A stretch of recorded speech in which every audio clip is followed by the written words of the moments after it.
Out of all the videos that I've seen about this topic, there is yet to be a clear guide on the story of Don't Starve. And looking at the game at a glance, you may not think that it has any backstory, but it's actually very interesting.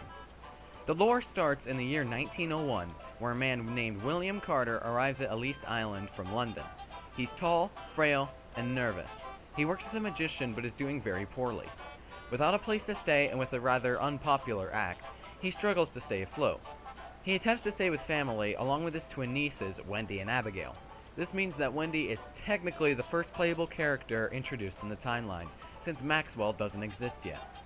William falls into debt and buys a train ticket to San Francisco.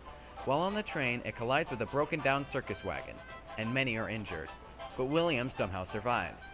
In 1904, William comes across a strange book known as the Codex Umbra, or the Book of Them. He resurfaces his magic act and revitalizes himself as Maxwell the Great, a summoner of shadows. It is around this time where he hires a female assistant known as Charlie, who will later become the entity in the darkness.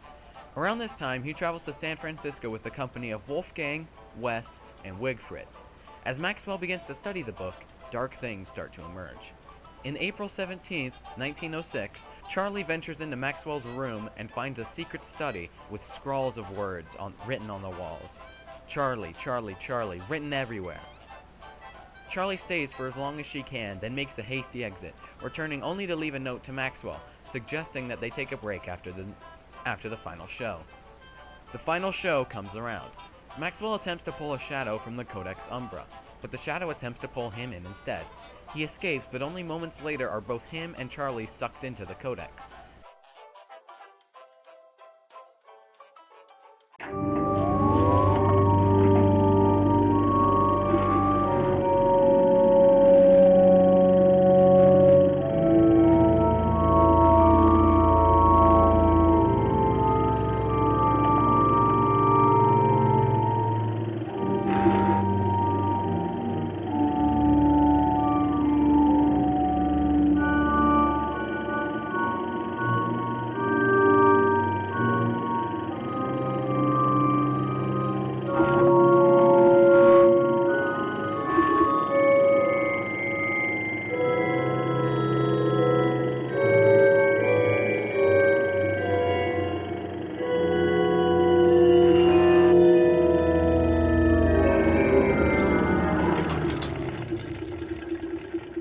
While in the Codex, Charlie is consumed by the darkness, and is now the mysterious creature that is the reason you need to light a fire at night.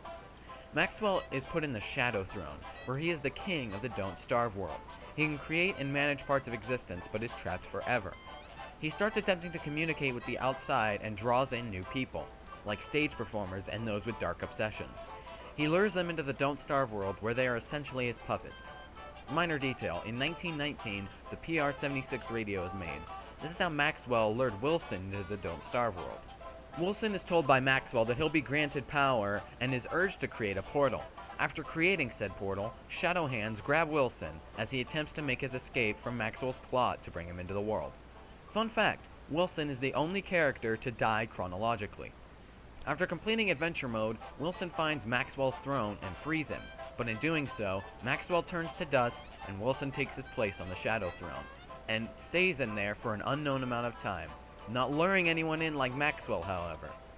Charlie finds Wilson and frees him, but throws him back into the Don't Starve world, where he stays there for a while and finally meets up with Maxwell, who's not dead. Wilson and Maxwell create a portal to bring in the other survivors into the world. However, Charlie turns it into the florid postern, preventing anyone else from coming to the Shadow Throne to attempt to fight her. And that is where Don't Starve Together begins.